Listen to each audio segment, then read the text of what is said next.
What's up, everyone? We are back. Been a Oh little too my long. goodness, way too long. We usually take a break for the holidays, but Yep. that break turned into illnesses and more Right. breaks. Our last post was in December. We're officially back to talk about ski bindings today, hmm which we're excited for.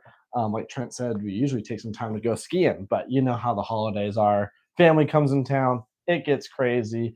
Illness goes Oh around. my Trent's gosh. out for 2 weeks. Yes. And then Christmas, my whole family was sick, so it's just been a great, wild time. Wild, But, wildness. I don't love skiing between Christmas and New Year's Right. because so many people are in town, right? So it worked out. It's always insane. Right. It's always insane. It's just nuts. Anyway, thank you guys for all joining us. If this is your first time, we are Between Two Slopes. We are your go to ski and snowboard podcast. hmm We like to talk about anything, everything skis, boards, jackets, accessories, things to get you up on the mountain and help you have a great time on the slopes. And today, we have a special episode for you. Yes, we're Right. talking ski bindings and snowboard bindings. Yeah. Snowboard bindings don't have quite as many technicalities to them. Right. So we're going to do a lot of focus on ski bindings, but we'll still touch on snowboard bindings and Absolutely. kind of different features and specs that you can expect. Yeah, no, absolutely. And I mean, coming from our last video, right? This was our most popular video yet. If you haven't seen it, we break down ski boots Yeah. and snowboard boots. And I say ski boots first because similar with bindings, ski boots tend to be a lot more technical hmm with how they're designed and composed. So we dove into a lot of detail, specifically in the ski side. Yeah. Right. So and today will be similar, right? hmm There's a lot more technicalities when it comes to ski bindings. Basically, most of it has to do with safety, right? Being able to eject from your binding versus a snowboard binding, which locks you in securely. There are different nuances for performance, but the safety is fairly across the board, right? So, hmm yeah, Yeah. So let's dive into, if you're going to be purchasing a new ski and you're purchasing a new binding, um, what is the biggest thing that we should keep our eye out for? yeah, that's a great question. So, really, when it comes down to it, Trent and I were talking before this, before we went live, and we said, how do we want to break down ski bindings? There's a whole bindings have, I mean, I don't know, you could go into tons of detail on these things, right? And the best way I think to go about it is to talk from a consumer perspective. I want to buy a ski binding. Well, how do I get into it? How do I know what's the right binding for me? And where do I start? Right. hmm So the first place that we like to start is going to be safety, right? Yeah. We're going to break down these bindings by making sure you get the right fitting binding for you. You're getting a correct binding as far as like something that's going to have all the safety features you need. And then we'll hop a little bit more into performance on how to break it down that way, Yeah. right? So, and just like Austin said, we could really dive pretty deep into some of this. And I do want to touch on DIN, but I don't want to go too deep into Right. DIN settings. But if you're buying a new binding and you're looking and trying to decide what's the best fit for you, what's the safest fit, you'll notice that all of these bindings have a number associated to them, right? Yeah. You've got like your Tyrolia Attack 14, right? You've got your Pivot 12, your Pivot 16. There's these numbers that are associated to them, and that's referring to their DIN, their maximum DIN setting. For those of you who don't know what a DIN is, it's a number that is correlated to your ability, your weight, your height, and your boot size to make sure that you're ejecting from your binding safely, right? Absolutely. So most people are usually skiing between like a 6 to a 9 or 10. Right. Most people. Um, Yeah. I'd say so that's fairly accurate. yeah. I always joked around. This is not the correct acronym for DIN. I would call it the designated indicator number. Oh, hey, that's pretty good though. It would make sense. However, it actually is not what it's called. But that's the way I like to think about it. Is this is an indicating number to just tell you basically how tight your spring settings are within your ski bindings. This is ski exclusive. And that helps you know how basically your release setting is going to be. How Mhm. tight, how the tighter those springs are within that binding, that basically the tighter that spring, or sorry, the higher the number is, the tighter the spring is. Right. Right. So that's going to keep you in more securely. Yeah. So if you're buying a binding, let's say like if I was going to go buy a binding right now, and my din is, and I usually ride at about an 8.5, right? So I wouldn't want to buy something that's an 8, right? Because I will be maximizing that binding's ability. You want to land yourself somewhere in the middle, right? So for me, like an attack 14 is really solid because Right. I'm not maximizing that spring in there. Like I've got pivot 15s on my powder skis. It's really just something that my binding doesn't have to work very hard to get the release and the performance that I want. Right. No, I love that you bring that up. So, like we said, buyer's process. First thing you got to know really is your din setting. Yeah. Right. So, if you haven't ever skied before, you're going to want to go online. I think there's several different din calculators on Google. You can even just type in din calculator. You can look at marker ski bindings and look at marker din calculator sheet, and they'll pull up different ways for you to calculate your din setting. Or go into a ski shop, Right. Go ask somebody and say, hey, how do I calculate my din? Real briefly, what it bases off of is going to be your height, your weight, and your skier ability, and your boot sole length. Mm-hmm. Right. Almost forgot that one. It's very important. Very important. Right. So if I don't have a ski boot up here, but I have a snowboard boot. Your boot sole length is not the size of your boot. It is the length of the sole of the boot. Right. It's a little different, usually measured in millimeters, and usually printed on the side of the boot. And one thing that's really important here is, let's say, so I ski a 25.5 ski boot and my boot sole length is 295, right? Let's say Austin skis a 25.5 ski boot, but his boot sole length is 300, right? That is very within the realm of possibility. Yep. It is not safe for him to ride my ski. Yeah, I can't just assume. Yes. Right. So there is a range of which, for one, when there is a setting, each binding is set specifically to a ski boot, which Trent is saying. Number one, you already should know you shouldn't ride somebody else's ski because you aren't the same boot sole length. Right. Right. Yep. Not to mention the way boots wear differently. Even that too can make a difference. Absolutely right. Right. But in the din setting itself, there are different categories of boot sole length as well, on how you calculate your din setting. So you could have a difference of 5 millimeters in boot sole length and have a higher din or lower din. Yep. Totally. So that is my disclaimer, my public announcement that don't just be switching skis left and right. You could really hurt yourself. Yeah. No, I love that you bring that up. We'll sidetrack for a second here, because this is a common thing I hear from friends, family. A lot of people are like, dude, let's just go both buy a pair of skis and we can just switch them out and just practice and try each other's skis out for the day. And I think I'm like, great. Yeah. Right. Do it. However, before you do it, know how to set your bindings up correctly. Yeah. So, and if you do want to know that, we got you all hooked up on our YouTube channel. You can just click down below. Yes. Right? We have how to set up your ski bindings properly. I don't know if we've posted that one yet, but it'll be there. If not, we'll post it. It's been filmed. Yes. And there's many other videos to check out on the same thing. I'm going to do it from other people. So now we've nailed down din. We've talked a little bit about settings. What's the next thing that we should be viewing when we're buying a pair of bindings? Yeah. So really, I always like to mention to people, so you're going to look for the right din setting. Like Trent said, you want to make sure you are within the range, a general range of that din capability, right? Of whatever it says on the toe piece of that ski binding. The next is making sure you're buying from a reputable brand. Yep.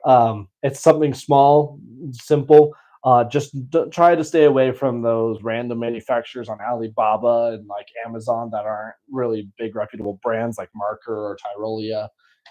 We want to stay within the realm of the big ski brands on these because they've done the research, they've done the R&D to really make sure that they are safety, I want to say compliable. They're following all the rules and whatnot within the ski industry. Right. So, well, and they're also, being watched pretty closely by the law to make sure that they are providing a safe. They're hitting all the ISO certifications, right? These are the international standards that we follow. Yeah. And now so Austin brings up ISO, which is international standard for boots and how the boot's going to click into the binding. That's one thing that's really important that I think that people forget. You know, they go out, they have a pair of skis that they love with their boots and their bindings, everything fits great. They go and they get a new pair of skis and they get a new binding, and they're like, oh, I'm going to get a new boot eventually, but I want to mount it to my old boot. Right. Usually don't recommend that, because when you get a new boot, you may have to remount your binding, which is going to be $50 more, and it's going to have to be they're going to take off the old binding, and there's going to be holes in your skis, right? So usually remounting your bindings once or twice isn't a big deal, but you start to lose performance and ability and safety when you've mounted your bindings too many times. Right. It's a very interesting topic too. This Yes. isn't a exact science, if you will, but the general accepted practice is that you have 3 mounts per ski. Yep. And being able to mount a binding on it. So basically drilling holes 3 different times before it damages the structure, the structural integrity of that ski. Could you get away with a 4th one? Absolutely. Yeah. May it break because of a previously drilled hole? It's possible. Right. Right. I would say it's probably a little more unlikely that you will actually snap a ski. However, you are going to have different pressures depending on how it's mounted, how close the holes are. What I find more common is that after your 3rd mount, it is nearly impossible to remount it in that general vicinity because there's so many holes you have to dodge to get that placed correctly. Yeah. And that's usually where you're like, dude, we call this Swiss cheese. Yep. You know, this ski is Swiss cheese. It's got too many holes in it. You know, move on. Yeah, it's time. It's time for a new ski. Yeah. Or just leave your binding on. Yes. So that's like a disclaimer that I also have when buying a new set. Like if you're planning on getting new boots, you should keep that in mind. The other thing is, let's say you want to get a hybrid boot and it's got grip walk. Yes. But you're going to, you know, you have an alpine boot and you want to mount your new skis to your alpine downhill boot, but eventually you're going to get a backcountry or a hybrid boot.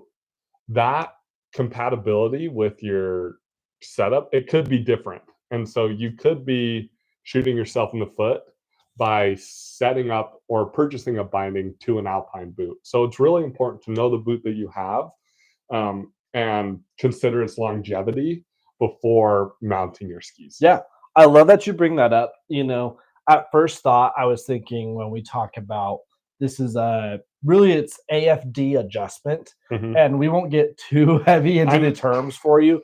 However, toe piece AFD adjustment is something you can ask a ski tech about when buying a binding or just looking online and seeing if they have that on Amazon or on Marker's website. They're going to say likely they're going to say like rocker compatibility or grip walk compatible, right? Or like their coin for it. MNC, like multi-standard norm. Yep, right? Exactly. So now I love that you bring this up now because it is a safety topic, right? And something you guys should know is really when buying a binding, my personal preference would say always buy something that has the grip walk, MNC, touring, rocker sole adjustment capability. That AFD plate needs to be able to adjust to different toe heights, basically, right? And I'll give you a quick demonstration so you guys can see what we're talking about here. But basically, an adjustable binding that has that adjustment can fit to nearly any boot. However, not every boot can fit to any binding. It's kind of a weird saying to say it that way, right? But for the most part, when you're looking at this ski here, I'm going to pull it up. It'll be out of camera for a second. Beautiful shift binding. Yes. So this is a hybrid touring binding. And you're going to pardon me as I'm looking at the camera to make sure I get this centered correctly. You can even go like this. Yes. So when you're looking at this binding, what you're going to notice is the toe piece is up here on front. Down here, this is what we call the AFD plate. It moves sideways to allow the skier to be able to eject cleanly from the binding. Serves lots of different purposes for performance there. But this plate itself can actually move up and down on that ski. So you can see it's raised up quite highly right now. Reason being for that is the boot that I use personally with this ski, because this is my personal, that boot has a what we call a rockered sole, where the toe lifts up a little bit like your shoe would. Exactly. Right? Makes it easier for walking and hiking and whatnot. So this binding can adjust to that higher sole, but it can also adjust low for a more flat sole, Mhm. right? So now there are other bindings that don't have this plate. They don't have that same adjustment. They actually have the plate, but they don't have that adjustment to go up and down. Exactly. I've got one right here. So these pivots, they have the same plate, the same AFD, but this doesn't move. It's set, right? And so it's grip lock compatible, but you wouldn't want to be using certain bindings or certain boots with this binding, like a hybrid or a touring boot, because you're not going to be getting the connection that you need with this binding and that boot. Yeah, so we kind of went in the weeds on that one. Sorry, but it's good information to have. Right, yeah. So that's just something to be aware of. Like you said, if you have a grip lock boot, you can match it with a grip lock binding. You can also match basically any boot with a binding that is adjustable. There are, if you are worried about it, there are ISO standards that you can look up, and you can ask us in a chat or in a future post if you want to have those details, and we can post those there. They're a little lengthy to talk about on camera. So. Yes. So, sorry we got in the weeds, but it's good information to know. Right? To be safe. Yes. Be safe, just buy one that's compatible. Right. And you should be good. And really, like, I almost hesitate saying this, but if you're going to buy new boots, it's almost nice to just buy a new set, because you'll know that everything is compatible the way that it should be. Or if you're going to buy new boots, just know what your current setups are set to. Yeah. You know, if I were to give you any word of caution, I'll say this too. Anything within the last 5 to 8 years, you're going to probably be fine with. All those boots and bindings. So this is when they really took this into account and they made big changes. I mean, about 10 years ago, it was really coming out on having these different type soles on ski boots, right? Which is where this came from. The ones to look out for are going to be low din setting bindings, especially like junior bindings, right? This is why an adult should ride on adult bindings, not junior bindings. Another reason. Ski gear is not one that you want to save money on by getting the junior sizes generally. Right. And so low quality bindings, low price bindings are just things you're going to want to look out for, because generally that lower price is because they have less features. So totally. So now we've talked about DIN, we've talked about compatibility. Let's talk about some features, right? Yeah. So really, like, if you're going to be buying a ski and bindings and boots, let's say you're buying a brand new set, how do you know what features in a binding that you want? Yeah, that's a good question. All bindings created equal? Right? No, they are not. I wish they were. And this is now, I will say this too. Depending on your ski level, you're going to start having different preferences on what type of binding you want or what you might want to just try for fun, right? So I'll give you some background on different types of bindings on how they might feel or help in performance. However, within a specific range, it's not going to make or break your skiing ability, right? So within any of the bindings like we have on this wall, there's not one that's going to make you a better skier, right? But there are some that are going to have specific features that could help in certain areas. Right. They're going to be a little small improvements that we're making. Exactly. Right? And really, like, when you get down to, you need X DIN setting, right? And you want this kind of bindings, it gets to the point where you start comparing apples and apples, right? Yes. All these bindings are going to start, like, their features aren't really going to impact your skiing. Maybe a little bit, but I've been skiing for a long time, and I probably wouldn't notice a huge difference between two separate bindings on a ski, right? Right. So, but there are features to consider that are really nice to have. Yeah, absolutely. So I will talk first. Let's talk a little bit about our standard marker type bindings. Yeah. Right. I'm going to pull it. Yeah. Let's grab the markers here. Right. So marker, you'll notice marker, Atomic, Solomon, and Armada Armada typically only does skis, but they use the same binding as Solomon and Atomic. Yep. They're all within the same owned company as far as their parent company that manufactures their product is concerned, right? So they all most of their bindings are going to use a horizontal style toe piece, right? Yep. Specifically marker. This was a big deal when that first came out, and they kind of coined the horizontal toe piece for a while, right? What this means when we say horizontal versus vertical, we will talk a little bit. Trent has a vertical toe piece binding over here. It's really, you're going to notice a lot in look, but it's how it is designed, right? With a horizontal toe piece, you're going to notice this kind of more short and stubby looking toe piece, right? Instead of having a vertical, you're going to have more width. What this has is a spring that's going to run horizontally across the ski. So you're actually more perpendicular to the ski. A vertical toe piece is the opposite. It runs vertical, right? Or parallel with the ski. Okay. You're going to get different benefits depending on who you talk to. They may say a little more one way than another. Typically, what we refer to with the horizontal toe piece is higher performance in edge to edge movement. Right. What you're having is what you have is that spring is attached to both of these toe bevels, if you will. I'm trying to think of the proper term I don't know. for it. Where when your boot is shifting, you're going to be shifting into one end of the spring. And that spring being pulled tightly on both sides helps maintain boot performance and helps that boot react a little bit quicker. So as you're shifting your foot in the boot, it's going to go directly into that spring and then move that toe piece, which then moves the ski. Yeah. And one word that you'll hear get thrown around a lot with these wings or whatever is elasticity. And what that's referring to is how much give your binding is going to have before it ejects, right?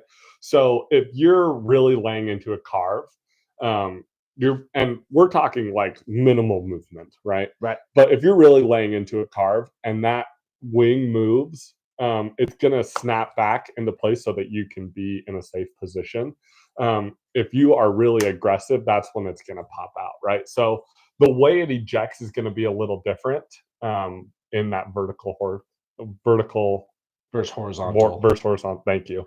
But that's one thing to keep in mind, right? Elasticity is something that is very commonly talked about. Yes, thank you for bringing that up, because that really is what we're talking about with the performance, right? It's how well it skis, as well as really the safety feature. That's what a binding is built for, is your safety, right? So that horizontal spring allowing for better elasticity within turns, that can help bring your toe back to center within the ski binding, right? Now, when we talk about a vertical toe piece in comparison, generally you will see less elasticity within that vertical toe piece. Now, I hate to say like one's better than the other, because I've had a lot of people that are very particular on what binding they want to ride, and they'll get really mad if I say the horizontal toe piece is better for carving. And they'll be like, no, dude, my Solomons are great with the vertical toe piece. And you're like, yeah, you're right, they are. Yeah, they're great. You nailed it. Right? You'll have a different feeling when you are carving, though, and some people are more accustomed to that traditional vertical toe piece style, right? So Trent, why don't you talk a little bit about this binding that we have here? This is the pivot, and talk about the benefit of the vertical toe piece, and then talk a little bit about why the pivot, this one specific, is a little different. So I'm actually going to talk about the pivot 14 and 12 before I talk about the pivot 15. And the reason I'm doing that is because the pivot 15 is full metal, right? This is all metal. There's no shifting in the wings at all like there is in here, right? This is fully together. But in the 12 and the 14, they have wings kind of like this. So the spring comes down and then connects to each wing. And why they do that in the 12 and the 14 is to give it more of a feel like this, and to make it so it's not as aggressive for someone who doesn't need all of that power behind it. Now you'll find this on other brands too, not just Pivot, right? So you'll find this within Look has other lines that have vertical toe pieces. I'm pretty sure the Stride is a vertical Yep. toe piece. Solomon makes vertical toe pieces. A lot of Mhm. brands usually make some and have different models. Marker is very typical to the horizontal. Yeah. But really, the vertical is giving you're anchored up here, right? And then you're going to have your wings down here. And that spring is going to connect to those wings. So that a lot of people like the kind of the anchored idea versus like not anchored, I guess. Yeah, But yeah, your anchor points are on each wing versus an anchor point and a solid end. So that's exactly. what you would say anchored versus because it's got one side that doesn't move at all. Right. And then that bottom end is going to have two wing points attached to one end. Right. Exactly. So then with this specific binding, if you were to eject, the whole toe piece would move and cause that to eject. Where if you ejected out of something like this, really only this is going to move and cause you to eject. Right? Yes. Is that correct? Yep. Okay. Yep, that's correct. So if you're a beginner, don't buy the Look Pivot 15. Yeah, it's hyper aggressive. There Yes. was The Pivot 12 could be more in your alley. Yeah. That has the more standard vertical toe piece. story time. I had a gentleman about 70 years old come into my shop, and he had an experience like 88 or 76, whatever it comes in, which is a great ski, right? Really carves hard. And he had this exact binding on it, right? Which is a really aggressive binding, pivot 15s. And his din was a 6, which is the bottom of this binding, right? And so whoever sold him this binding oversold him. They sold him way more than he needs, way more power, way more weight than he needs, right? Like it's just an aggressive binding for someone like that. And that's where you don't want to get sold because something like looks cool or you think that it would be better or the number is higher so you think it's better. Yeah, even if it has great reviews, you got to understand what they're reviewing it for. Exactly. Totally. Right? So Look gets this often because Look pivots also have very high safety rating, especially if there are people that are injured. But this fits with a very specific binding with that Look Pivot 12, not the 15. Exactly. Because yes, different 100%. Yeah. So let's go and let's move into the heel piece, which is my favorite. Yeah, for sure. I did want to mention too, before we get further, we've talked a little bit about the construction, right? And as we're talking about this elasticity, it's another time to hit a little bit on that din setting, right? Because a lot of people, I mean, I told you, I think I've mentioned to all of you, I've had this story of a guy that came into my shop and he said, all right, bro, I want to rent a pair of skis and I haven't been before, but I'm like a great mountain biker, right? I was like, okay. He's like, crank it. I need my din at a 13. He told me he was a 3+ skier. Give me the highest you can give me. I don't want to pop out of my bindings. And you know, from somebody, you have the battle of customer service of how do I explain to this guy how he's going to have the best time on the mountain while also being safe? Right. Because I don't want you to come back tearing your ACL and saying, man, that sucked. And now I can't ski for a whole year.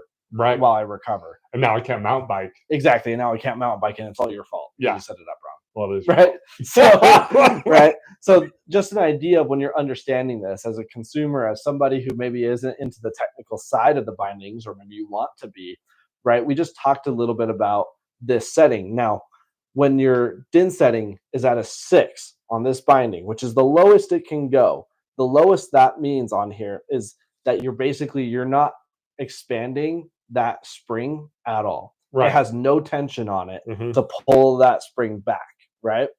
So that way it's not going to have any pull on here. For that guy to eject out of that binding is going to be a lot more difficult.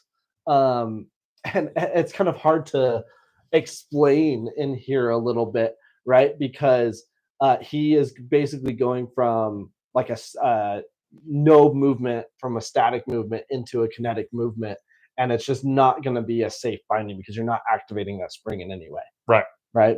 So it's actually probably going to feel a lot tighter than it should on a proper 6 setting binding. Right. Now, same goes if you were to max that binding out.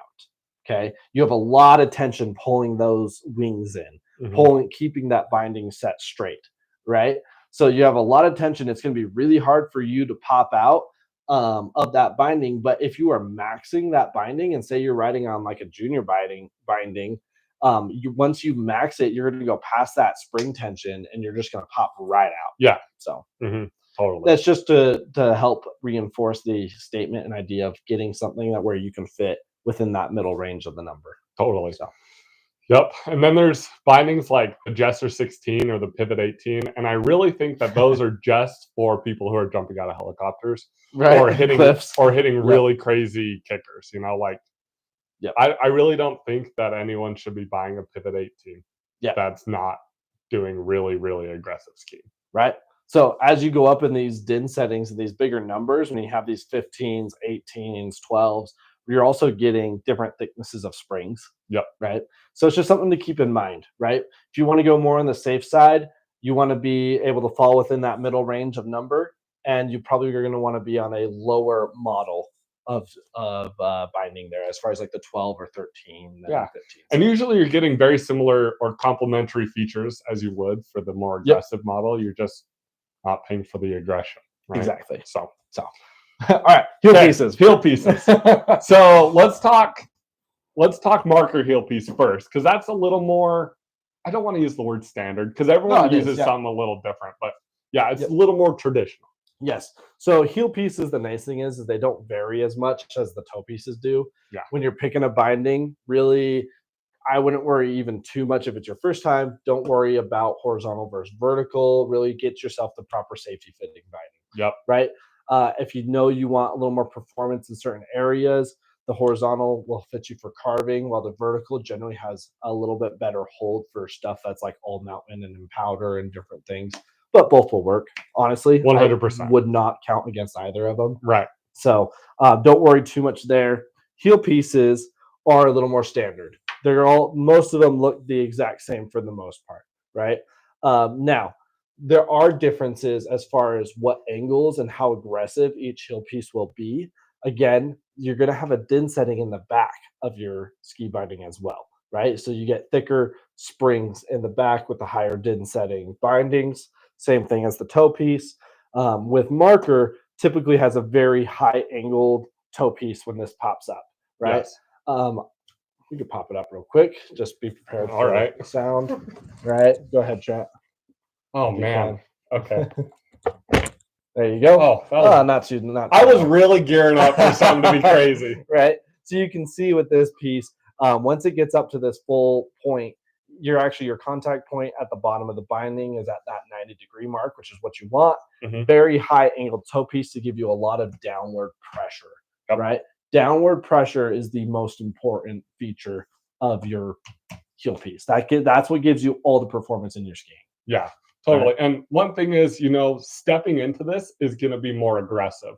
Yep. I didn't bring my Tyrolias, but they are a 3-piece stepping system.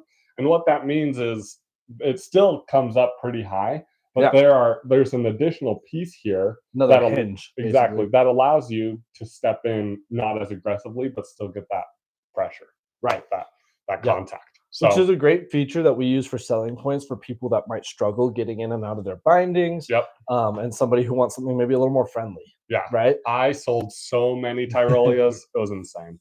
Right. And it's just because a lot of people just like to step in easier, but the marker is a great binding, and shouldn't be discounted because it's you step in harder. Right? No, and I use the marker in a selling point for people that want more aggressive skiing, especially when it comes to carving. Having that downward force gives you a lot of your carving performance. Yeah. Right. Which is what marker is really known for. The race style skis. And usually when ski bindings. When I was selling bindings, I tell people, like, we're getting to the point where we're comparing apples to apples. If I am talking to someone who's really serious and wants to, there's like a nerd term called min-max, right? Which means they really want to maximize the performance of their ski. Right. This vocal that Austin has is a perfect example because it has metal in the ski and the binding is more metal than plastic, right? So you're getting similar attributes out of your ski and your binding to maximize what your ski wants to do, right? Yes. There are contraries to that rule, such as this binding and ski. This ski is really light and it has some play in the tip and tail, and I chose a heavy, stiff binding. And the reason I did is because I know that my powder days usually end at noon, and it's not because I'm done skiing at noon. It's because I ski a lot of resort, and all the powder is usually skied out by then, right?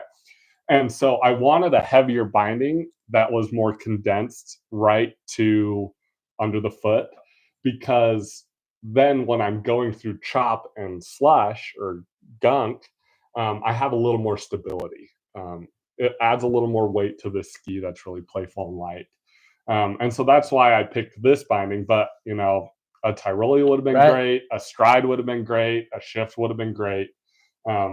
That's why you just got to ask yourself, what kind of terrain are you really skiing, and what does your day look like, right? Yeah, not to mention the gold. Man. Right, looks so clean. So let's talk about this heel piece. Let's do it. Here, we'll see if we can do this. So here, the biggest selling point for the pivot is, we'll shift it, or we'll go like this. Is the pivot, right? Oh, wow, so sick. So the reason that is there aren't very many bindings on the market that you're going to have horizontal ejection ability in the heel piece, right? And so that's a really big safety feature that people like to point out when it comes to the pivot, because you can get a really clean exit from your binding if you have a really nasty crash. I knew a guy that he only purchased pivots for that reason. Right. So we can go ahead and pop this up and see if we can get it to watch your thumb. Thank you. Oh my gosh. There's so much louder. You can see we're getting similar, uptake and connection here that we did on that marker. And the reason Austin said watch your thumb is because there are lots of people that get their thumb stuck right here under the pivot table, and don't Google it. If you want a fun sidetrack there, Google look pivot thumb. Those 3 words, and you'll find some images. Be scarred. It's sketch. But once again, you can pivot out, which is the high selling point for this binding. The other high selling point for this binding is the footprint is really small, right? There's no screws back here that are going into the binding. All the screws are directly underfoot, except for these ones right here, which a lot of people really like, because you're not really locking in as much of that ski, right? Like my ski can now flex here, right, if I want it to, right? If I'm really getting aggressive. Whereas if I had something like a Tyrolia, the Tyrolia footprint is really big, or even like a demo binding. The footprint of a demo binding is huge, and it's for a reason, right? So minimizing the hardware allows for more flex, natural flex of the ski. Exactly. So that's the pivot. Those are the heel pieces. We had, kind of very similar ways to step in. But yeah. No, I love that. So thank you for sharing that, Trent.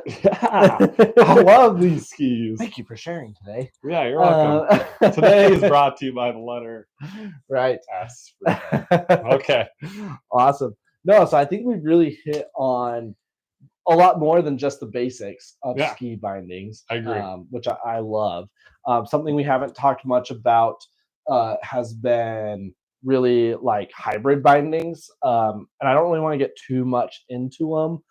Because there's only a few hybrid bindings on the market.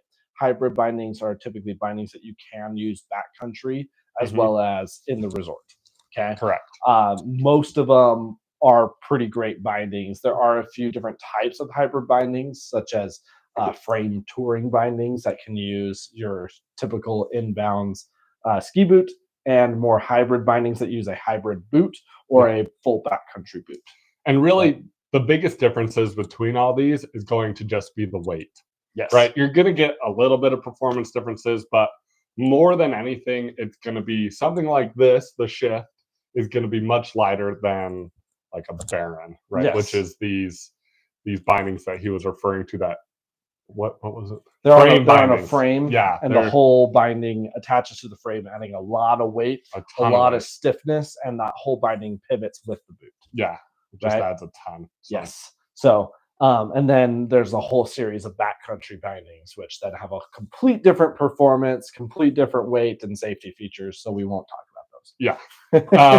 If you're interested, let us know. We'd love to answer any questions. Yes. Do we want to talk snowboard bindings? Do we want Yes. to talk demo bindings before do you guys have any questions as we're jumping to kind of the end? We're starting to Yeah. hit If you have everything. any questions, please throw them in the chat. We will definitely help answer whatever we can. Yeah.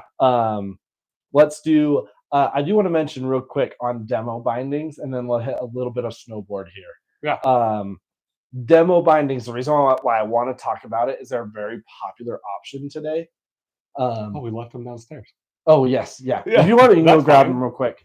BRB. Yeah. So the demo binding is a typical binding you are going to find on ski rentals, right? The purpose of a demo binding is to be able to have a binding that can shift length to different sizes of boots, right? And you might get a cool little view of my dog here as she comes in. Let's see. Oh, nope, she's leaving. This is why it gets real hot in here. So she doesn't interrupt us. So talking about these bindings, they're really popular among rental shops. And if you ever buy a used pair of skis from a rental shop, they most likely will come with a demo binding. A lot of people in the industry too that want to pass bindings on. Some kids bindings come with a similar function called a system mounted binding. Yep. Right.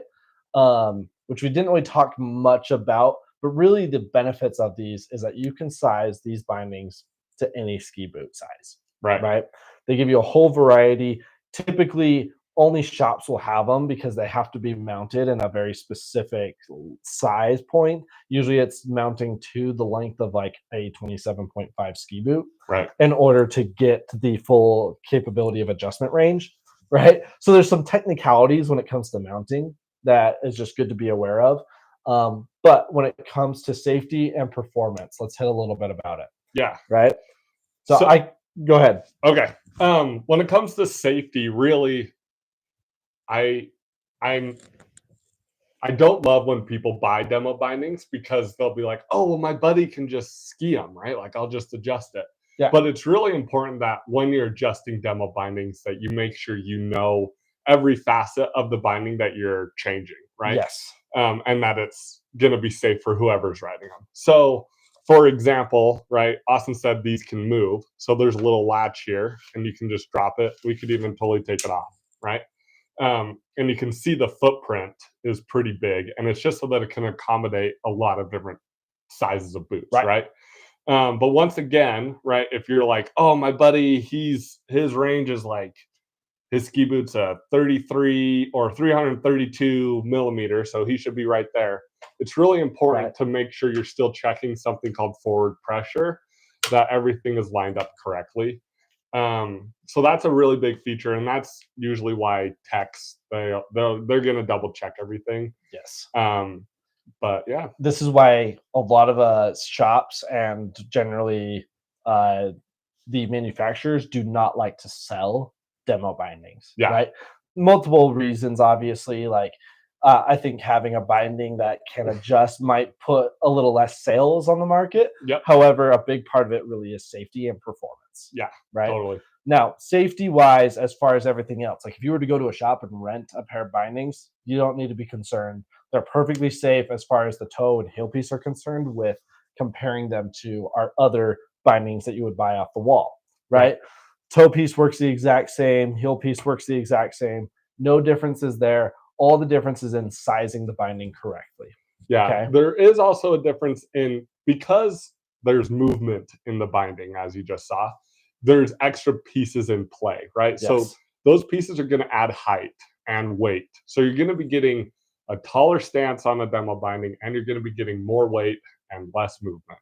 Right. When I say movement, I mean like flex out of the ski, just because the footprint's so big. Right. Yep. Some people are a little concerned. You'll notice like the heel piece can shift like a half millimeter. There's like a tick in it. You know, some people get a little wary of that, to be honest, from skiing a lot of bindings. I don't notice that as much of an issue. Yeah. It's a little bit more, I think, in your head that you're worried about that being an issue. Yeah. Right. As far as the safety, it is completely locked in. There isn't any problem there. The attachment feature on the bottom is made of metal as well, of what attaches the metal plate to the binding itself. So not much to worry about there. However, like Trent said, because there are other features in play, your performance will be slightly different. Yes. right? So some people actually prefer the height. They like to have a little more leverage to the ski. Yep. So actually really interesting. And some people get really used to skiing on a rental binding or a system mounted binding, which works the exact same way, Hmm. right? So it's not necessarily a bad thing, but there is some slight nuances to it, you Yeah. know?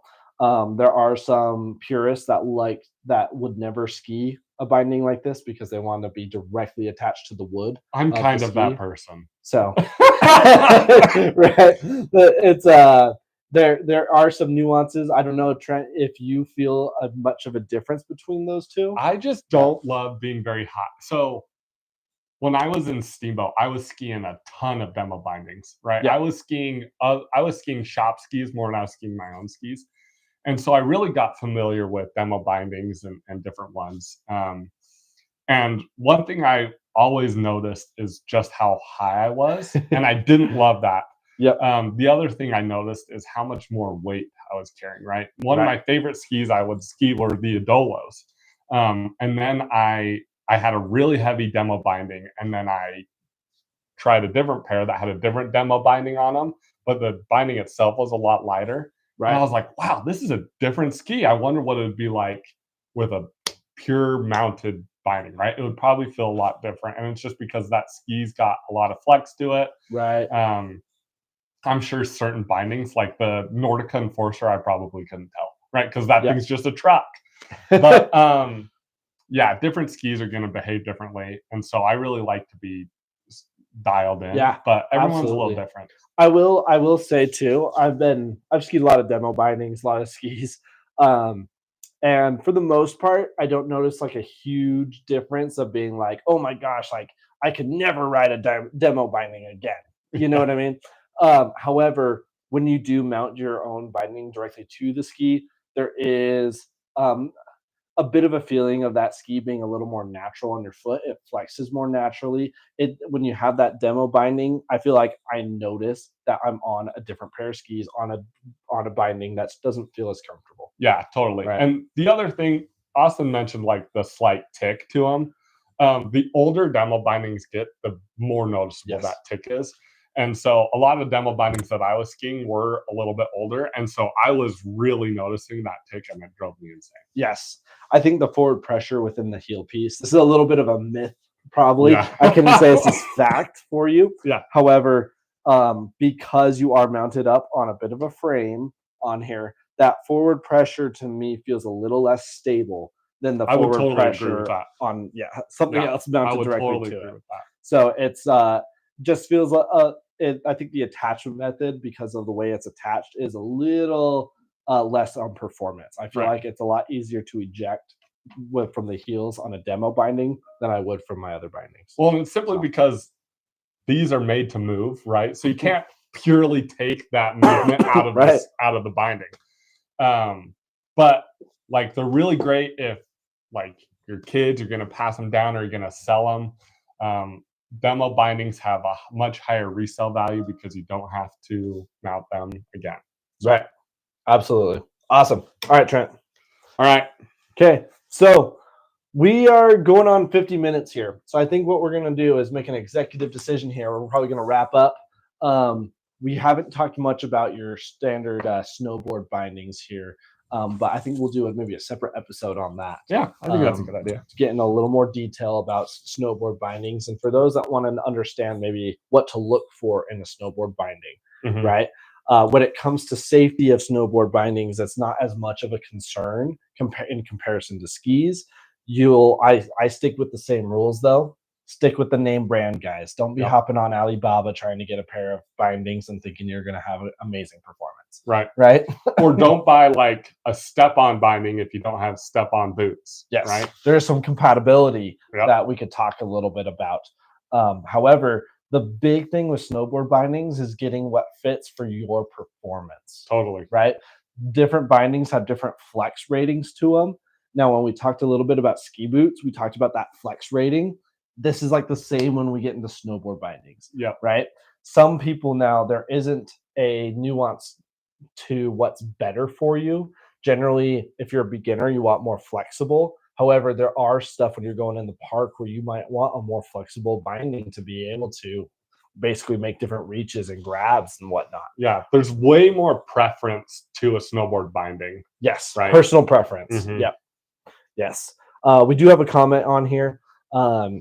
Chelsea Chic, you may have already answered this. Joined late.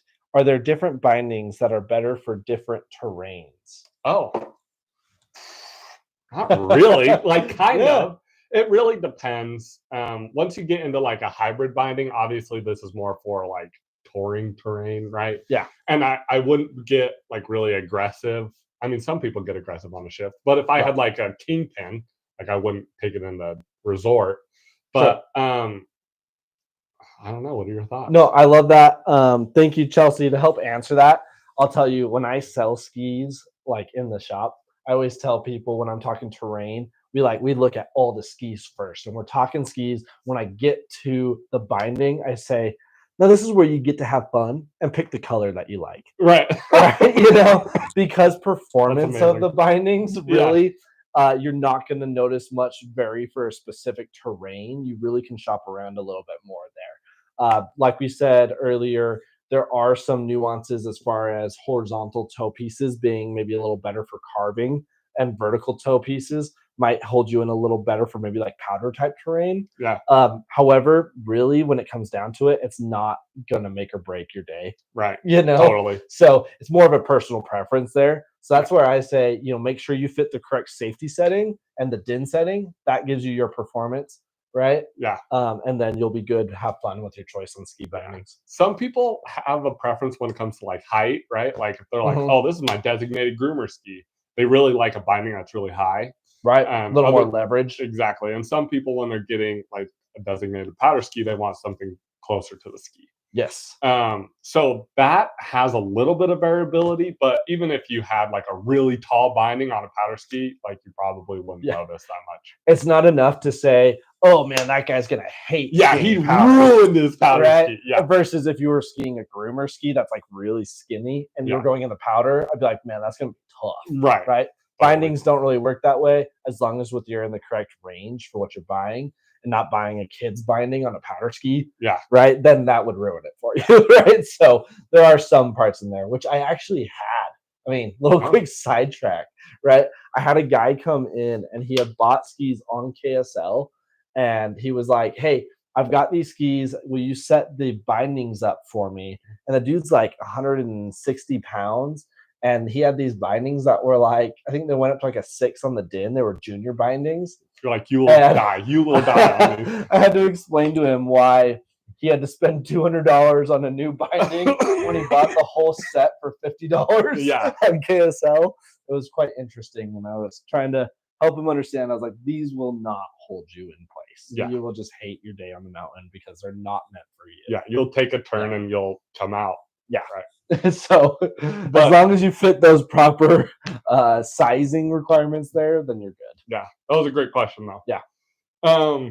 Well, I think that's about it. Unless there's anything else. Oh, she's awesome. said something. Super helpful. Thanks. I'm going to look for some hot pink bindings. Now we're talking. Okay, so with that, Pivot. Look Pivot's got some great colors. My sister bought a pair of like pure black skis with like bright pink trim, and then she bought neon yellow Tyrolias. She loved it, right? She loved it. So yeah, go crazy. Have fun with it. Yeah. That's where you get to have a little more fun and freedom. Yeah, right? Totally. So awesome, guys. Okay. Thank you again for commenting, tuning in. We really appreciate every view. I can't tell you how many times Trent and I will just hop on to see who looked at the video next. Right. Right. Means a lot to us. And next time we will talk a bit more about snowboard bindings. Mhm. Okay.